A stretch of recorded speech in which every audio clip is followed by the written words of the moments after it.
প্রজারা তাঁর অবাধ্য হলে শত্রুদের হাতে তাদের তিনি বন্দী করালেন।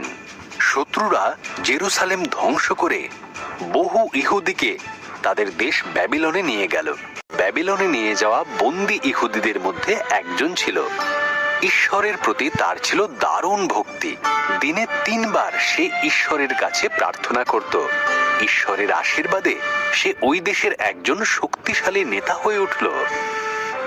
ওই দেশের বেশ কিছু নেতা ভারী হিংসা করত, তাই তারা এক নতুন আইন তৈরি করল। তাতে বলা হলো, লোকেরা কেবলমাত্র রাজা দারিয়াসের কাছেই প্রার্থনা করবে। যারা এই কথা মানবে না তাদের সিংহের গুহায় ফেলে দেওয়া হবে। দারিয়াস রাজি হয়ে গেলেন। দানিয়েল তবুও ঈশ্বরের কাছে প্রার্থনা করল এবং তাকে বন্দী করা হলো।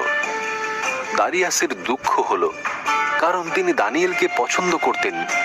তিনি বুঝলেন তাকে ফাঁসানো হয়েছে, কিন্তু তিনি আইন বদলাতে পারলেন না। দানিয়েলকে সিংহের গুহায় ফেলে দেওয়া হলো।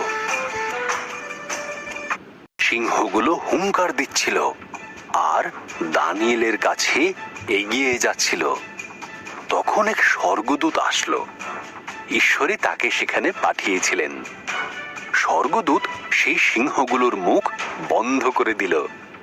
দানিয়েল সেই রাতটা নিরাপদে কাটালো। দিনের আলো ফুটলে রাজা দারিয়াস দেখতে গেলেন দানিয়েল বেঁচে আছে কিনা। দানিয়েল বললেন, ঈশ্বর এক স্বর্গদূতকে পাঠিয়েছিলেন আমাকে বাঁচানোর জন্য।